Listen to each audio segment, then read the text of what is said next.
what we did is we passed around these two spoons, right? That were in the freezer. They've been in the freezer all morning. And everybody touched them. And now you're gonna tell me, what do you think about the temperature of the two spoons? Pace, what do you think? It's colder, so you always assume the temperature is what? About how much?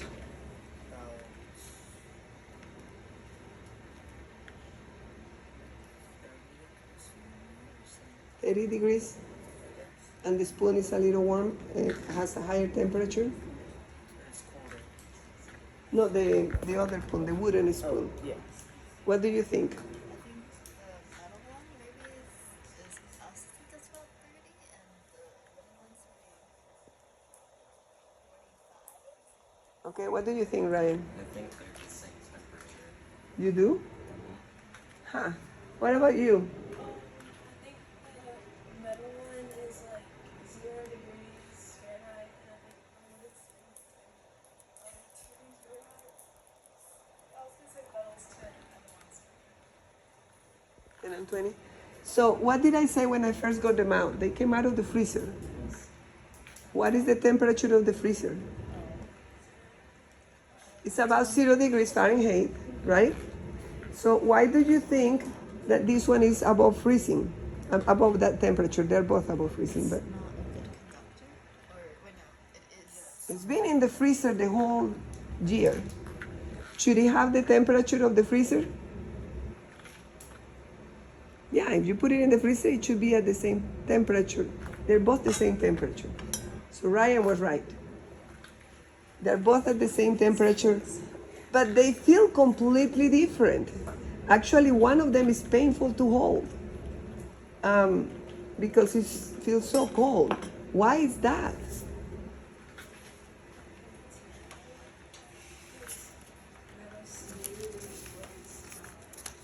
No?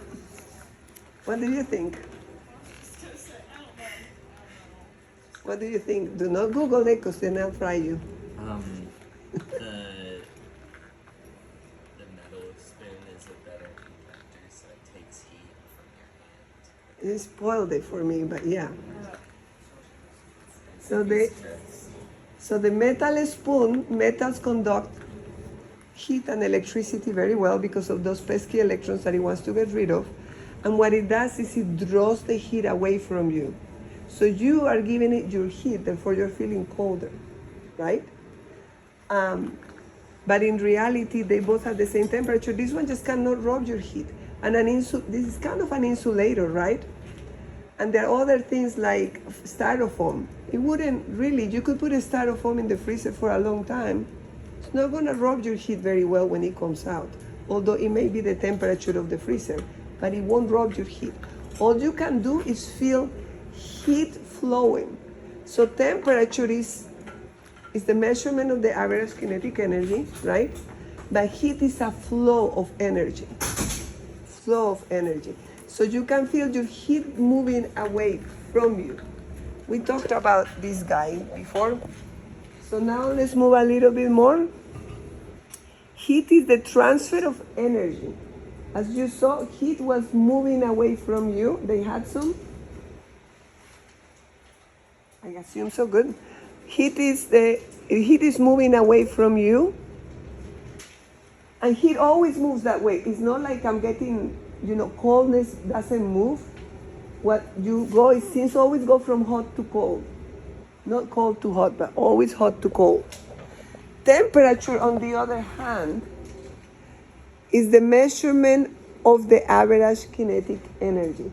What is kinetic energy? Energy of motion, right? And I don't know if you remember this. I don't know if this was part of your physical science or not. And if it is, you probably forgot it, maybe. 1/2 mv squared. That's kinetic energy. You will need it in physics, not in this class as much. But kinetic energy has to do with the mass and the velocity. Kinetic energy is the same at a given temperature for anything. So if you're at 25 degrees C, the kinetic energy of gases is all the same. right?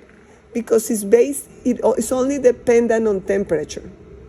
So what happens if you add a really heavy gas and you move, will the really heavy gas move slower or faster than the little tiny minuscule gas? Like what if you are radon versus hydrogen? Radon is this humongous monster gas, right? Well, hydrogen is one proton just going around. Which one do you think moves faster? Right? So how can they both have the same kinetic energy? Look at the equation.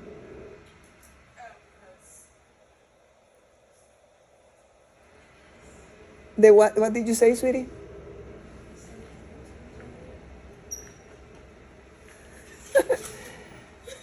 The velocity increased, but what happened to the mass of the hydrogen? When the velocity is the fastest, the mass is the smallest, right?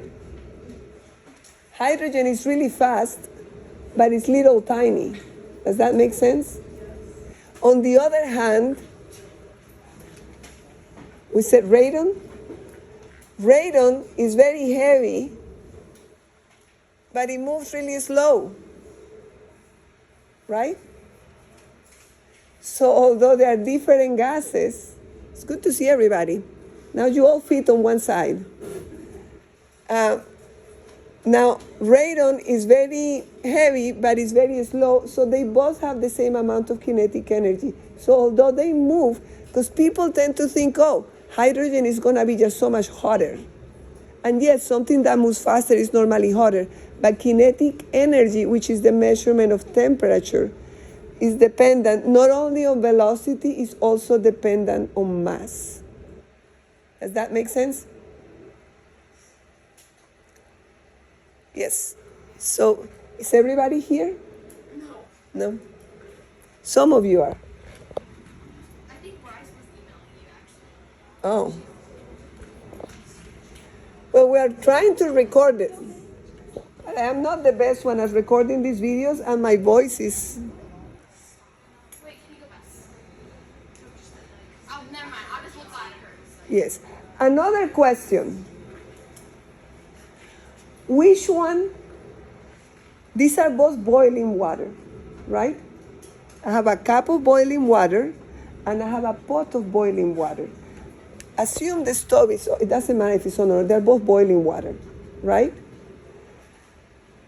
What can you tell me about the difference in temperature, Brandon? Which one has a higher temperature, the cup or the pot?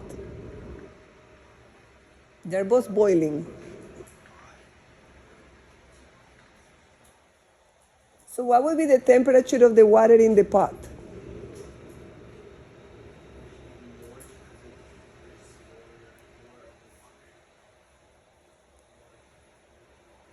Okay, what do you think, Julia?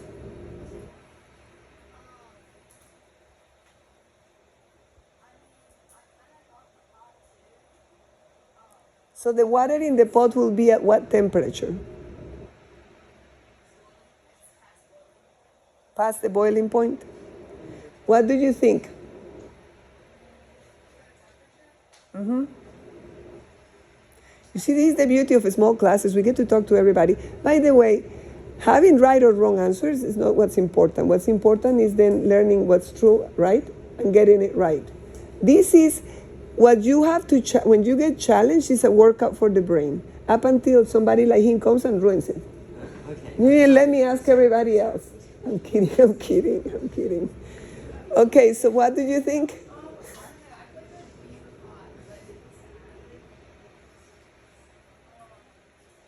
So what is the temperature now? Noma? What is the temperature? Which one has a higher temperature, the cup or the water or the pot?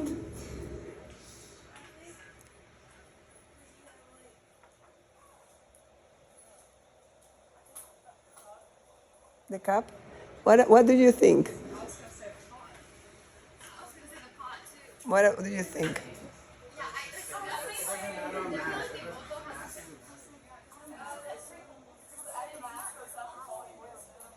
Well, for that one we were talking gases. This is liquid water, right?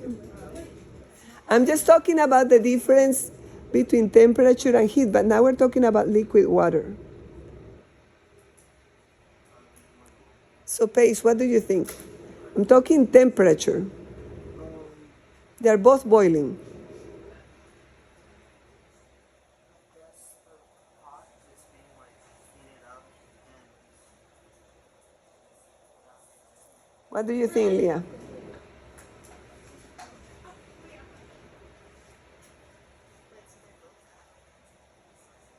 I don't know, that's what I'm asking.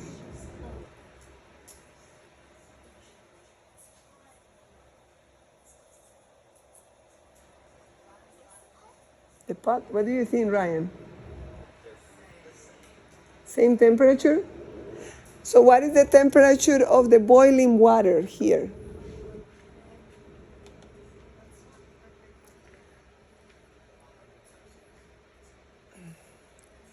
100 degrees C. Wait, are these at the same altitude? Same room. So if they are in the same room, what happens if I turn it not to just slow, medium, or high, but super hot? Do you have one of those stuff that you can put it in immediate boil? Like the dial has slow, medium, hot, and this one will heat it up in seconds. We have one of those. It boils like this. The whole thing turns cherry red. So if you put it in that, is it gonna boil at a higher temperature than it's gonna boil if I put it in regular boil? No. Once it reaches 100, what you end up getting is a lot more water vapor, because the water, once it reaches the boiling point, it starts vaporizing, right? What? No, we're talking about the liquid. So the liquid is gonna evaporate a lot more. So if you ever see your parents or yourselves, please, if they are boiling something in the stove and it's just going brrr, tell them, no. At this point you're wasting energy, which is not good for the environment, it's not good for the earth. You tell them, lower it to the point that it's boiling. Because when you put it higher than that, you're just producing more water vapor. Water will boil at 100 in Baton Rouge, no matter what. That's also at 100, it's boiling water. Right? Boiling water is at 100. Temperature is the same. Right? Now, heat. Do they both have the same amount of heat? Now we're going to start with pace. the water has more heat in the tank because there's more water. So heat is